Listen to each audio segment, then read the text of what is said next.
Attention! The podcast you are about to hear is a candid discussion of current events in comic books and the comic book industry in general. It may contain any or all of the following: spoilers, inappropriate language and/or inappropriate discussion, opinions you do not agree with, fact mixed with opinion, and/or incorrect information. If at any point you feel offended or outraged, please try to remain calm. Thank you.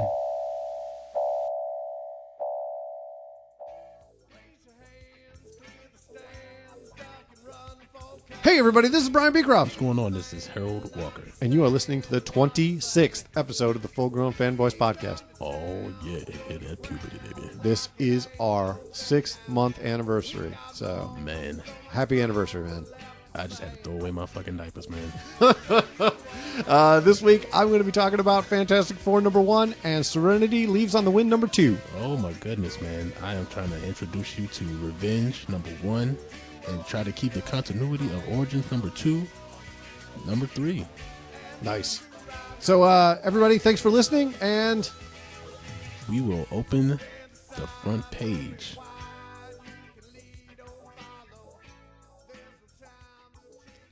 so what do you say, man? Episode 26. Yes, let's stick the This is tip in. our official 6-month episode. Let's stick the tip in. This Let's do it. is it. This is I'm psyched, man. 6 months. Let's continue to thrust back and forth. Yeah, we've done it. We've done a pretty good job, I think, so far. And we got some good stuff coming up With the flubba dubs. Yeah. So next week we're going to be talking to the Lacey brothers. Nice. Those friends of ours from the Richmond area. Super awesome artists. A lot of energy. Man. I will give them a quick plug and say if you go to bornoncloud9.com, that's Bert's site, and I forget Lee's site, which is unfortunate. Chucks. But you can find him on Facebook. You can find him on the Twitter. It's Bert Lacey, Lee Lacey. Check them out. They're awesome. They do commissions. They do caricatures. They do all kinds of crazy stuff. Yeah, man. They do a weekly video where they show you how to draw stuff. Yeah, they take requests for that. They too. take requests. It's awesome. Awesome. Man. Hell yeah. These And they're guys- coming, and they're going to be on and talking to us next week, and they are just like the most excitable, cool, entertaining dudes that they came over a couple days ago just to kind of hang out. Literally a whole day. Like we sat down at noon. The next time we looked at the clock, it was 7:00. That's how our day went. Man, I'm talking about these guys were playing Life, Call of Duty for like an hour or so. No, hells no. We were just literally sitting at this table, just bullshitting, and we literally lost like a whole day. Like we all looked at each other and was like, "Holy shit, we're fucking starving," and we're like, "Oh, because we basically missed lunch and dinner." Yeah, That's insane. yeah, it was crazy. It was super fun, and they're awesome dudes.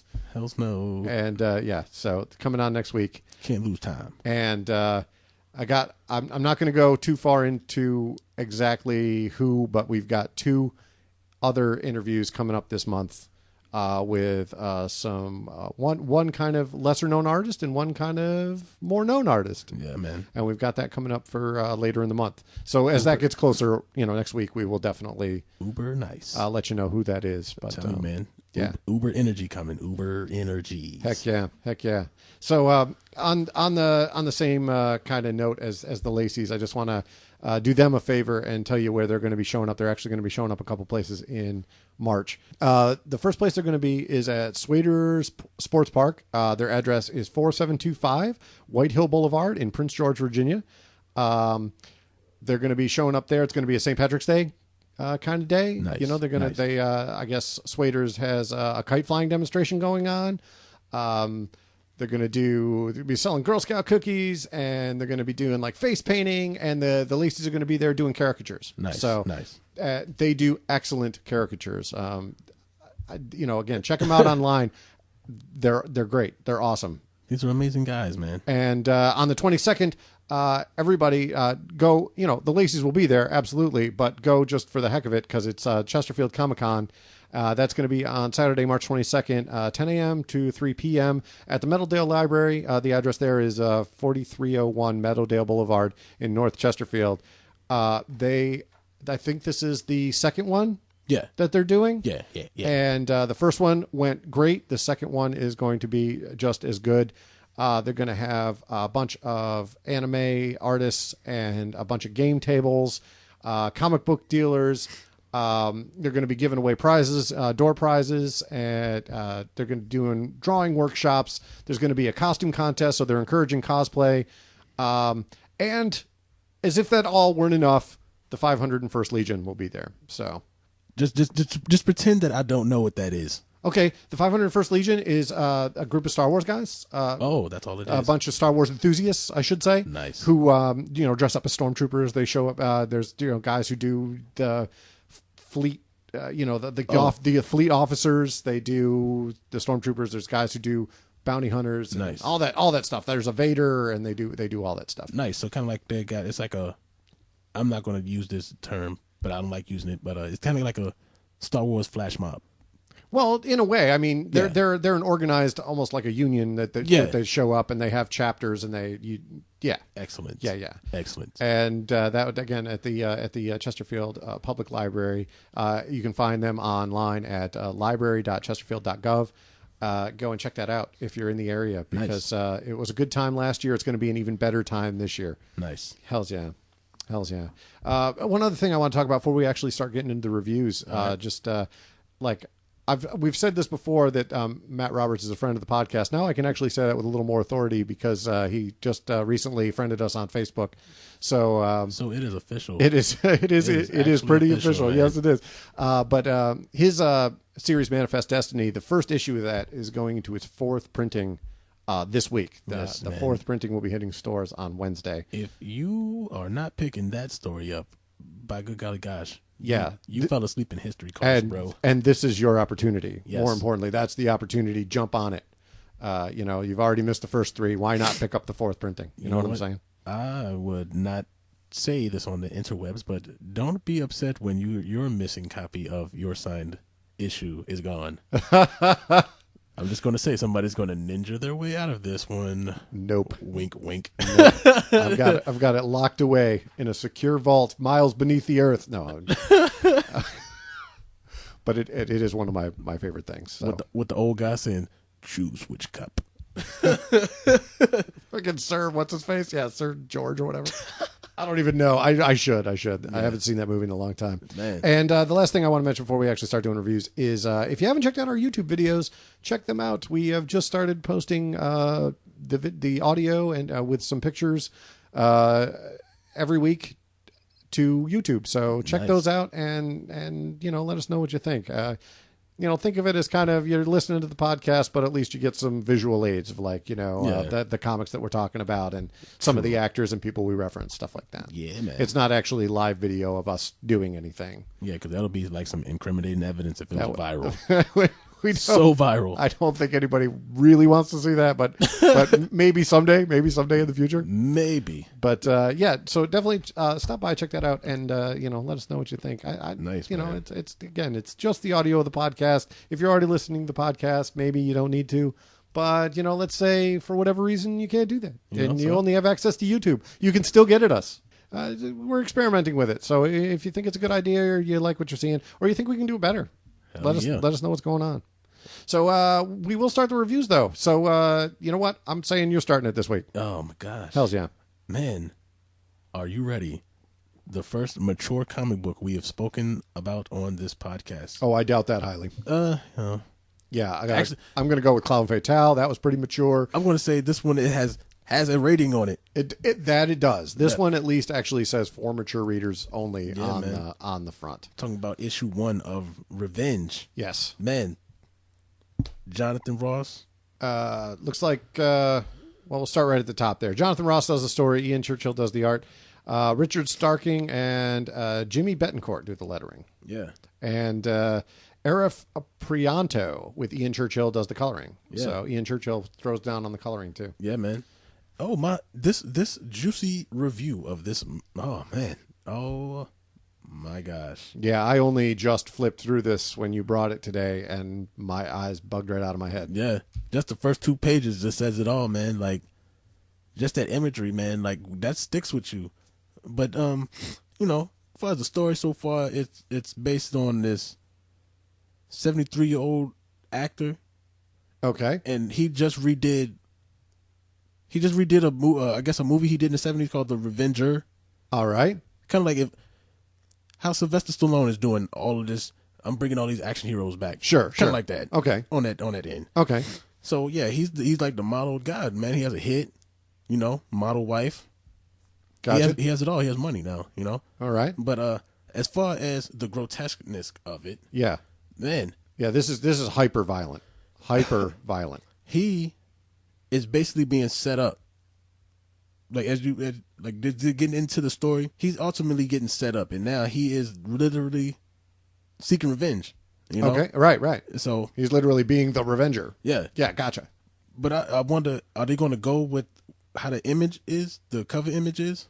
Would they go with that? Because now he has no face. Right. Yeah. Well, But and basically right off the bat, right? They remove his face. Yeah. And I didn't read it, but I did flip through it, Yeah. and that's it's actually kind of hard to look at, honestly. Like they do a great job on the artwork. It Yeah. is extremely graphic.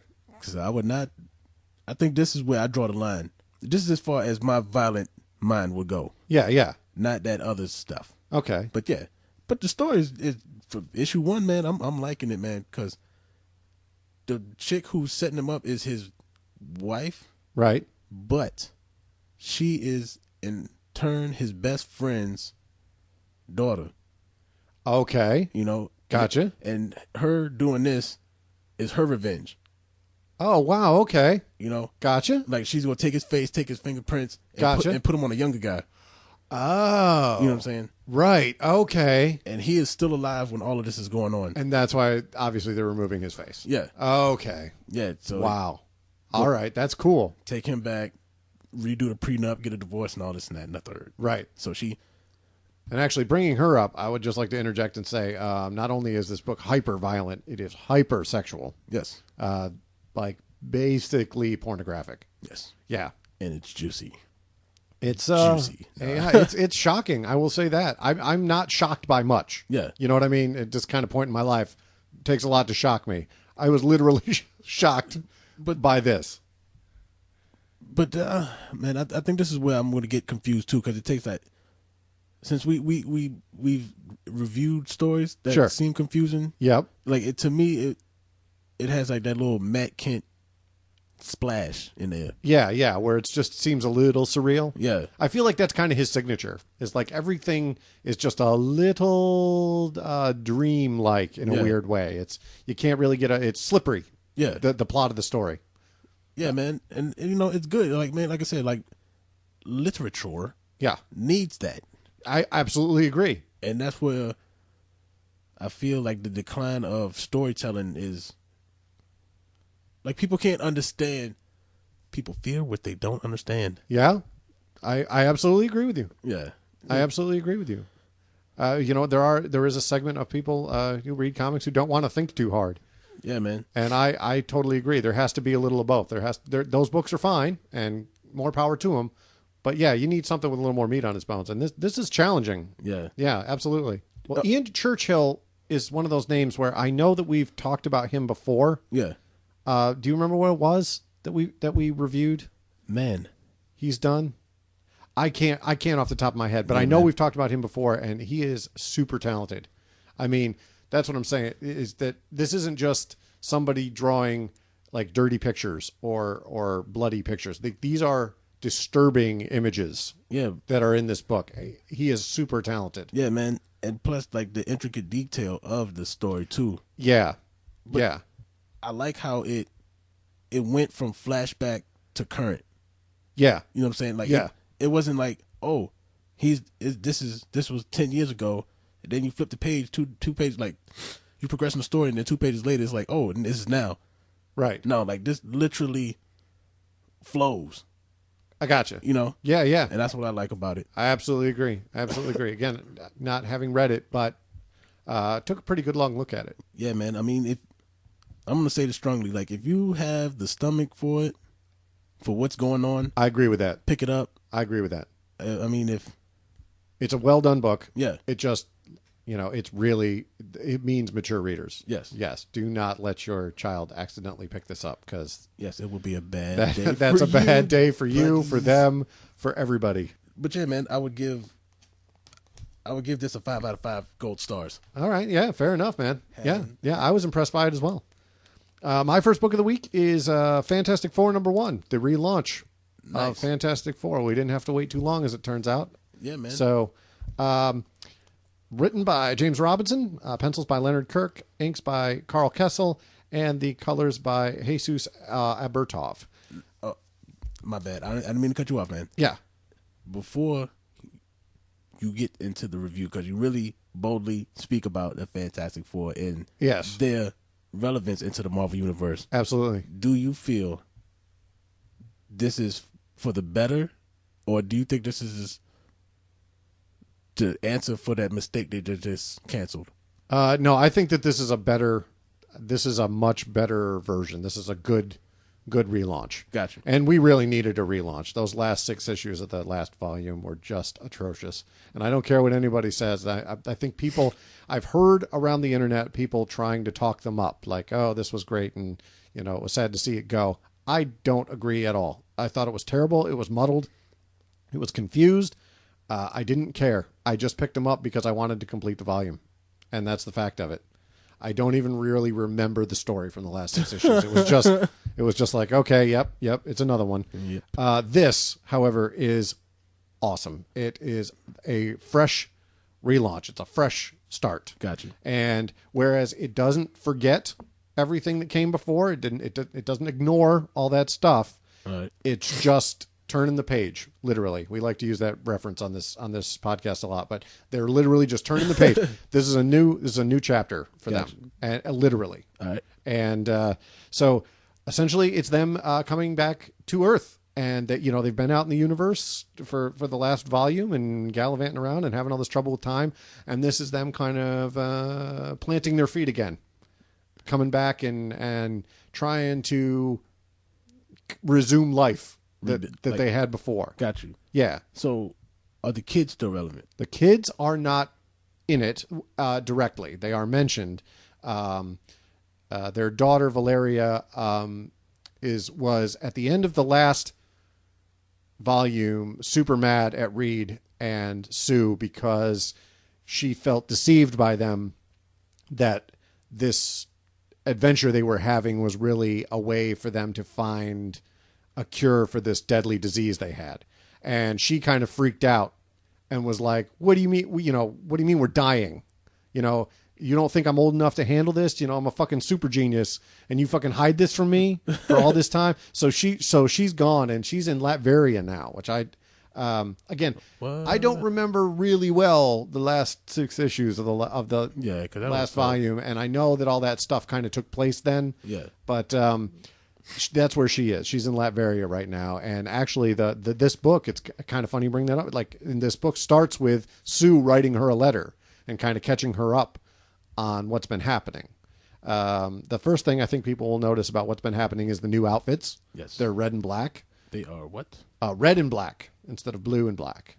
Communism. No, I think it's a refreshing change. Gotcha. I'm sure that it's a little more contrived than that because, right, the all new Marvel now, right? Everything's red and whatever. I'm sure that was a more corporate decision, but it works. It's definitely a way to signify this is new. This is different than you're familiar with. Gotcha. And I thought that was really awesome. Nice. And so they're back on Earth, and they're trying very hard to just sort of assimilate again and be what they were, but everyone has been kind of through some traumatic shit. Yeah. Things got a little crazy there where they met their future selves or this alternate dimensions future selves and, fought the Doom Annihilus, Doom Annihilus and Krang. Yeah. Or Kang, sorry. Doom Annihilus and Kang all kind of morphed into one big supervillain, so that all happened. And so it just kind of it starts out with them fighting Fing Fang Foom, nice classic villain, nice, and they're doing the Fantastic Four thing. They defeat him pretty handily with one of Reed's gizmos. It's very much a classic story, and they're kind of working as a unit, getting it done. It's a little bit of them at home, having to deal with the kids, Dragon Man shows up. I like the Dragon Man still around. They didn't get rid of him just because they got back, so that's cool. And he's watching all the kids that they're schooling at the Baxter Building. Ben tries to kind of reestablish his connection with Alicia Masters. I like that they brought her back into it. That was pretty cool. Hells yeah. Kind of a weird little side thing with Johnny Storm where he's now a little off kilter. Like, he's met this mutilated future version of himself, and it's kind of set him into thinking, this sort of depression almost, where he's not really sure, what's going on with him. So he's kind of fallen into the party boy thing. He's not really playing as much of a role in the Fantastic Four as he could have. So he's going. So this Johnny Storm is kind of like the movie Johnny Storm. Yeah. He's kind of turning into that a little bit. And also he's working with a promoter again, and he's doing like tours and that kind of thing. And although they aren't entirely clear on exactly what's happening, they follow all these plot threads until the end of the book, where something escapes from the Baxter Building. It looks like the Annihilus, those insect brood things that he's got. Oh, Jesus. I'm not sure that that's what it is. It looks like them. Oh. But they come spilling out of the Baxter Building, and we're going to catch up with them next issue. So you're just kind of getting the feeling that, it's back to normal, but it's not. How do you have this crazy cosmic spanning adventure and just come home and like it's Tuesday? Yeah. And I think that that's the point of the book, and they do an excellent job getting that across. It's a fresh start. So do you think Marvel would go into the direction of making their archive characters more relevant, if you know what I'm saying? I do, and I hope so. DC's been doing that a lot with the New 52, kind of dredging up some older characters and kind of giving them a fresh coat of paint. Yeah, because even you said about the Dr. Mind Bubble, like how you said, like, man, I can't believe they put him in here, and then you flip-flop that. Yeah. Well, but they dig up some Fing Fang Foom. Yeah. That's old school. Yeah. And they don't ignore... Like, Reed actually kind of is explaining how his weapon's going to work in a very Reed sort of way. Yeah. And he even explains that there's like 15 versions of Fing Fang Foom's backstory, and he's not exactly sure which one to believe anymore. I totally dug that. I thought that was cool to call that out. But the point is, they threw it all in there, and he was like, yeah, this has happened, and this has happened, and this has happened. Yeah. So I'm not sure what's going on anymore. All right. The artwork is great. Nice. It is great. It is, I wouldn't say groundbreaking or innovative, but it's Fantastic Four, and it's pretty to look at, and it tells the story really well. Gotcha. The page layouts are really good. Nothing's confusing. Super good. Gotcha. Yeah. Gotcha. And haven't done this in a while. Yeah. I actually have a Marvel title. I know, it's so rare for you. Yeah. Like, it's crazy. Yeah, and I'm the series thus far. Yeah. Talking about this Wolverine Origins #2. Word. And so far I've only read the odd number issues. Okay, right. I think you're right, because we're up to 3. Yeah. And you read 1 and 3. 3. Gotcha. But I have 2. Right. I have 2 just for the sake. You know what? There's only so much time in a day, so yeah. I totally hear that. Yeah, so just to push forward on what's going on, because I guess in each issue they drop little clues, little hints, okay, of who characters are. Yep. And I would say I will be mistaken or say it right now that I didn't read issue 2, but I'm pretty much following what's going on. Okay. So after Wolverine lost his when the polar bear killed his wolf family or whatever, he just went rogue. He just went on his own. Right. I remember you talking about that. Yeah. Yep. And the only thing I grasped from issue 2 is that now they've got him. He did something, and they were saying that he's a beast and he's been in the woods because they always call him that or whatever. Yeah. And they have put him. Oh, they're not after me. If you hear that, there's a siren going on in the background. Yeah. But you know what? I'm going to say it could be either of us, frankly. Yeah. So, yeah. You know, because we're just killing the radio right now. No doubt. But they've like put Wolverine in the circus. Like he's like, they call him the Savage. Okay. Yeah. All right. But it's just like in this issue where they pick it up is now somebody is feeling compassion for him. Okay. And this, hold on, I think her name is. I gotta ask, how are they keeping him locked up? Like, how are they able to do that? Oh, they have him in chains. Okay. And this is what else. This is what else. What also strikes me. Okay. Is the person who is keeping watch of him is Sabretooth. Oh wow. Okay. Yeah, but they just keep calling him Creed. Oh yeah. Okay. Sure. Yeah, and it took me a while to know who Creed was. It didn't. No. I'm with you. Let me rephrase that. In this story, the Wolverine world is different. Okay. It's because this series is kind of like the Damian, son of Batman thing. Oh, okay. It's like a alternate timeline, or whatever. Yeah. Okay. Gotcha. Like, so this story is not relevant to anything right now. Okay. All right. Because Wolverine himself has grasped the attention of Mr. Sinister. All right. But he's not the bulky blue suited one that we're all familiar with. But the only thing that's distinctive about him is his skin color and his hair. All right. It's kind of like still in the fade, but it's like slicked back. Okay. You know? Yep. And he still has white skin. Yes. Okay. Gotcha. Yeah. So he approaches the, what do they call the ringleader of the circus? The ringleader. The ringleader. Yeah. Oh, what a black guy I am. I don't spend any time at the circus either, man. It's got nothing to do with nothing. Yeah. I hear you. But yeah, he approaches him. He was like, "Look, I want him, and he's the perfect specimen for what I want to do." And he's like, "No, da da da da da." And the female Clara, who has compassion for Wolverine, is like, "Why would you do this? Why do you treat him like this? You know this is wrong and humane." And he was like, "You know what? Get out my tent." Oh wow. Yeah. Okay. So he inevitably just sells him to Mr. Sinister, and then he starts doing his experiments. Like his first phase was like the shock. Okay. And Mr. Sinister's like, yeah, how does it feel to be different? Oh wow. But what I'm trying to do is trying to find out the betterment of our abilities. He didn't say your, he says our. Okay. So I like how to use that in the story. Right. But Wolverine says nothing. Apparently he doesn't say anything through the series. Well, that's crazy. Yeah. And in Mr. Sinister's world, he has shocked him. And he just watches charred flesh like regenerate itself. So now he goes into phase 2 when he starts cutting and dissecting. Okay. And he has said that Wolverine power can regenerate to you might correct me when I say this. It might be like a metabolic stage.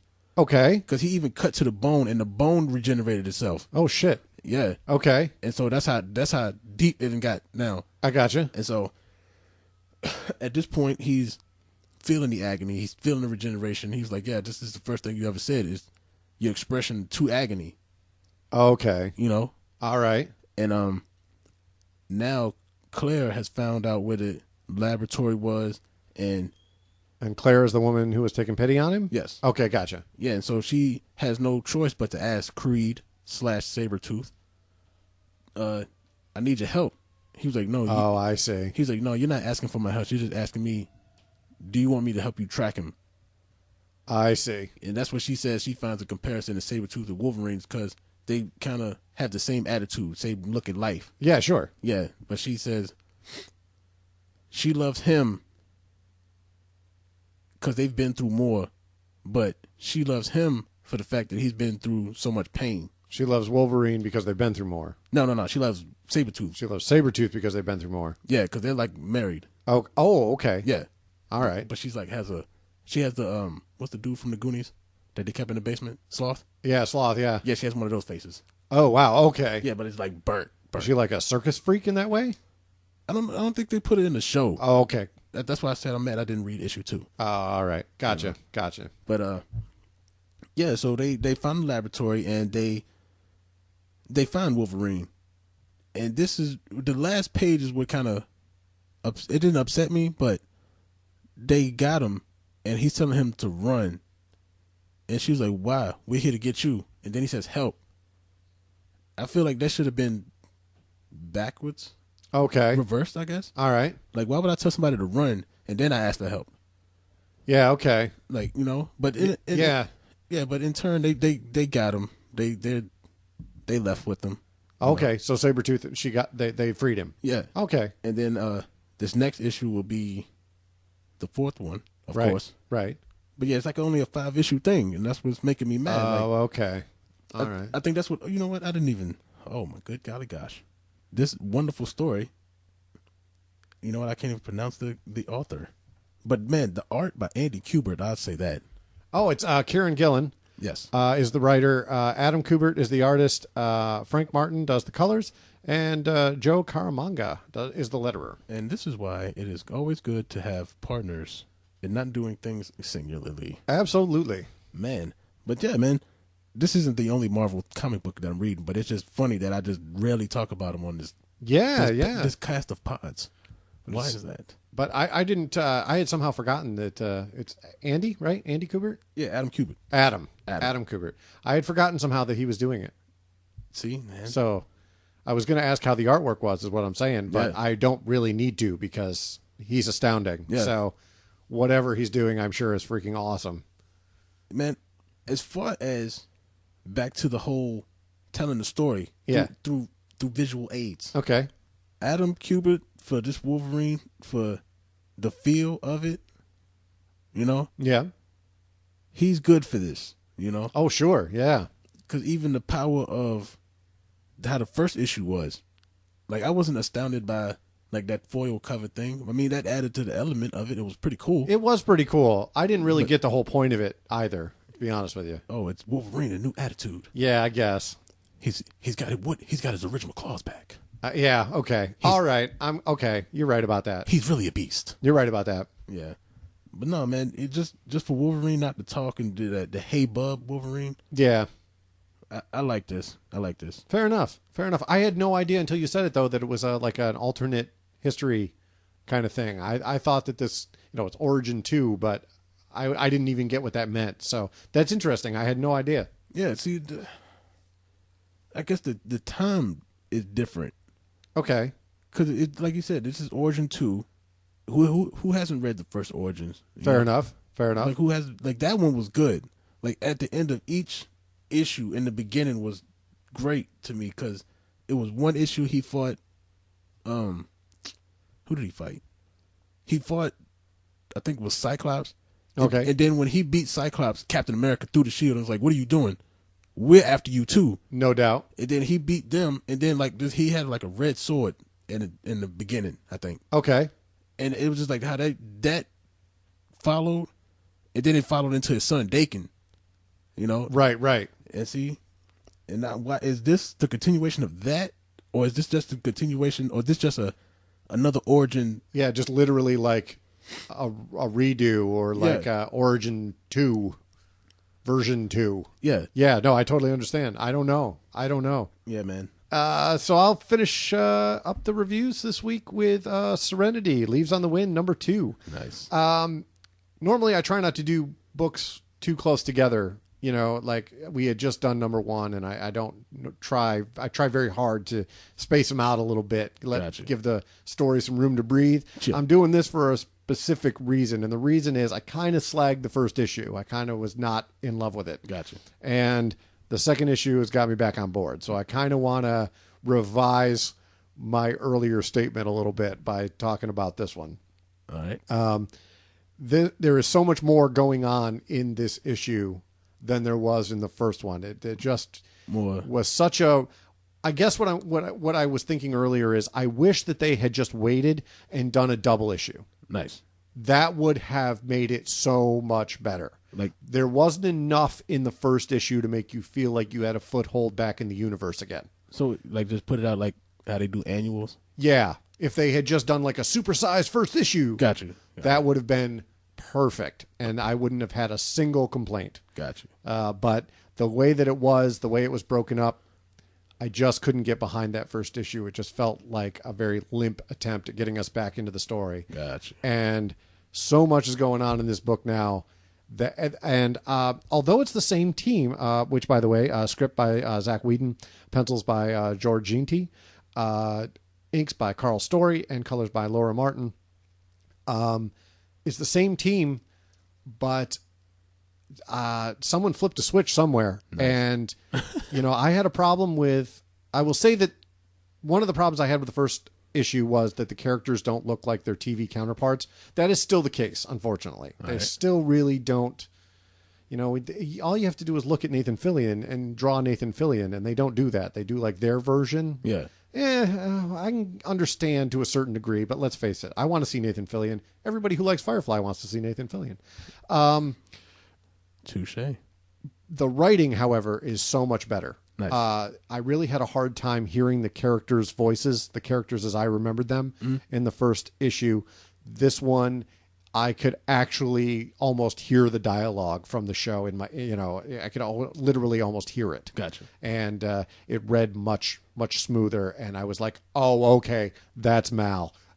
I get it. None of that like cluster of conversations, like where I'm not saying all the bubbles are together, just like that cluster of conversation where you can't really pinpoint on who or saying what. And that was true in the first issue. Yeah. I did have that problem too. That does not happen here, but I also mean just how it's written. Gotcha. That character would say this. Gotcha. That sort of thing. Oh, and okay. And that's really how I felt. This was improved over the first issue. Gotcha. Is that it was, these are the characters I recognize. Nice. And so, yeah, it was nice. It was really nice. I'm not going to, because it's so new and the Firefly universe is so deep, I am not going to go into the plot of this book. I'm going to consciously skip that in this review because I don't want to spoil it for anybody who might be coming back to it. It's super good. There were some plot elements that didn't make a lot of sense in the first issue. Now they make a little more sense. And I can very safely say it involves a certain bounty hunter from the movie. Nice. And that's where I'm going to leave it. It involved a certain bounty hunter in the movie saying some things that didn't really make sense. And now it makes a whole lot more sense. So Wookiees, Trekkies, nerds, geeks, whatever you want to be called. Hey, this is a podcast first that we did. Actually, Firefly fans prefer to be called brown coats. Oh, I just throwing that out there. Brown coats. Well, which I consider myself not maybe a hardcore brown coat, but I am definitely in that school. Yeah, man. I'm just throwing brown coats. There you have it. Yeah, another group to throw in. And so, what I'm going to say, just basically sum this book up, is if you were a Firefly fan and you somehow missed the first issue, pick up these two issues and read them together. I hope nobody's a flan. I hope nobody's a flan either. Although I love some flan, but I hope that they aren't. Yeah, pick up these two issues together. Nice. Would be my suggestion. Or maybe even, and I hate saying this because I'm not one of these people. Or maybe wait till they come out with the first trade paperback and read it all together. Oh, bollocks. I know. I hate saying that because I'm a week-to-week kind of guy, but I can honestly say you'll enjoy it more. Yeah. Right off the bat if you do it that way. Man. I feel bad that I flagged the first issue. I wish I'd been a little more patient. Yeah. So maybe that's a lesson. Who knows? Maybe I'll be a little more patient next time. Maybe the next time you go to the comic book store, your wife should just carry the ruler and it's like, no. She does that now. What? She does that now. Well, I mean, not telling me what not to buy, but telling me what to buy. Oh. She lays the Hebrew hammer down. It's pretty true, although she is not Jewish. No. But she does lay the hammer down. I will say that much. Man. And man, she's never wrong. I mean, she's never wrong. I've said it a million times. I'll say it a million more. Yeah. Every time she hands me something, I don't even ask anymore. I just put it on the pile and bring it home and read it because she's always right. Man, it's just a fact. It's crazy. Like, I think is this what we? Yeah, no, I'm basically done with that one. Yeah, I pick it up, read it if you like Firefly. Even if you don't, we're back on track. So get on board. So yeah, go ahead, man. We'll move it forward. I just think we just slid the whole rest of the 6 inches in. So we'll do some news stories from around the interwebs this week. Interwebs. The first one I picked just for you. Kevin Eastman and Peter Laird are going to be doing a cover together. Nice. Heck yeah, for the 30th anniversary special. It will be the first thing that they've done together in like 20 years. Yeah, man. Yeah. And I need to get that autograph ASAP. Right? But, I mean, how awesome is that, right? You're going to pick up that issue, I assume. Hell to the yes. Yeah, no doubt. Which, by the way, will be dropping on August 8th. Oh, my Jesus, that's too long. So yeah, I guess they both were able to kind of get over their issues, and no pun intended, and kind of get together. Yeah. I just got that. Literally. And get together and do this. So I'm pretty psyched about it. It looks really cool. It's a black and white cover, and it definitely looks like the old book. So it's kind of nice. Yeah, man. Because he like, I'm glad, man. Because Kevin Eastman, man, I can honestly say, man, in this world of comic books and fandom, yep, he really truly. He really does this for his fans, man. Fair enough. Honestly. Yeah, absolutely. So yeah, just again, that's coming out on August 8th. It's going to be a 48-page 30th anniversary special with a cover price of $7.99. This is gonna be like the current continuity. The best $7.99 you will spend in August is what I'm going to say there. Another bit of comics news: DC will be launching a third weekly series coming up in the next few months. They've got. Firstly, they had Batman Eternal, which is coming in April. Yeah. New 52 Future's End, set to debut in May. And an as yet unnamed third weekly. You and I have talked about it before, man. I don't get this weekly thing. Yeah. First of all, the last thing, in my opinion, DC needs is another fucking Batman book. Now, I'm as big a Batman fan as they come, really. But, really? Another one? We don't have like 6 already. We need another one. Yeah. New 52 Future's End. I don't know that much about. That one is based around Batman Beyond. Right. That's kind of what I thought. That's what I thought I'd heard. Yeah, we're going to see what Terry McGinnis can do. So, cool? Question mark. But it's kind of another Batman book. So really, we're going to do that? Yeah, like and we already have Batman Beyond Universe, which my son reads. I haven't picked it up. Really, but would it follow? See, that's the thing, man. Like, would it follow that one? Yeah. Would it follow his universe? Yeah, I have no idea. I have no idea. Yeah, because apparently Grifter is back after they canceled him for the third time again. Yeah, I don't even know. I know that weekly books suck. That's what I'm trying to get to here. Is basically that weekly books. Come on. If you're going to do it for a couple months with like Spider-Man or whatever, fair enough. There was a lot of story to pack in there, and they knew that the wall was coming in April. Fair enough. But you just can't ask that of people, in my opinion. I can honestly say I don't like. I'm like you, not feeling the weekly shit, Niddlebam. Yeah, yeah. One that I picked up, that Bushido thing. Okay, that was well worth it. Right. But that was a limited series, right? Yeah, it was only 5 issues. Yeah. Yeah. Like, see, that's good. Yeah, I agree. So what they're saying about this new series is that it's not going to focus on a particular character, that it's going to be a little more worldly, for lack of a better word than that. It's going to be... man. Yeah, I don't know. I'm not 100% behind it. We'll see what happens. I mean, clearly I don't know what it is. Nobody does. Well, they do. Yeah. But... we'll see. We'll see what the future holds. Also, coming from DC, they're going to be launching a new Justice League video game called Infinite Crisis. Go figure. Yeah. Which is going to be an online battle arena game, or a MOBA for people who are in the know.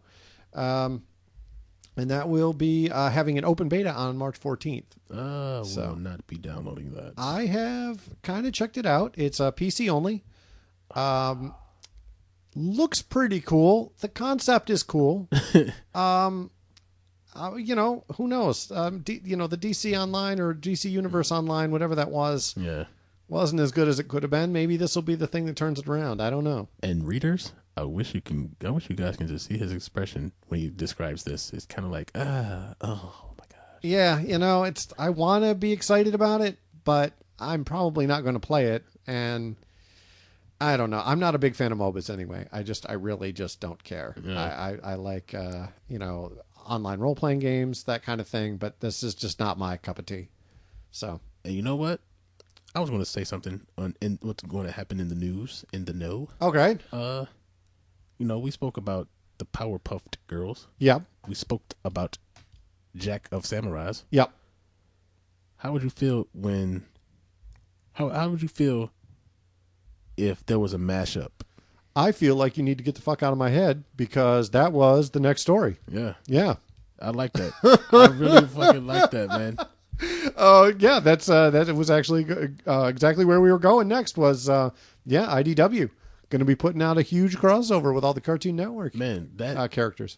Do you know how like my 13-year-old self feels right now? I hear you. I'm excited in every way. I am confused a little by the inclusion of Ed, Edd and Eddy. I was not a big fan of that cartoon, so that's all I can say about that, I guess. It was a thing. But it just seems like all the other ones are sort of action-oriented in a way, and Ed, Edd and Eddy is just sort of like this weird inclusion.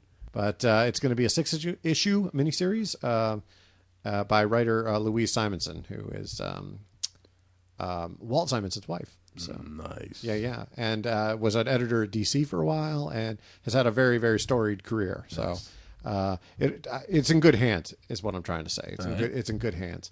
And you know what? I'm excited about it. I don't know if it's something I personally will pick up, but I'm glad that it's happening. Nice. That's what I'll say about that. And I feel kind of bad that I didn't stop picking up Samurai Jack. I just haven't continued the story. Yeah, you know. Well, like, you've kind of gotten yourself a job, and there's only so many hours in the day, and yeah, man. God damn, I'm the new Tommy. The new Tommy. Yeah, remember he's like, oh, I got a job. Tommy, you ain't got no job.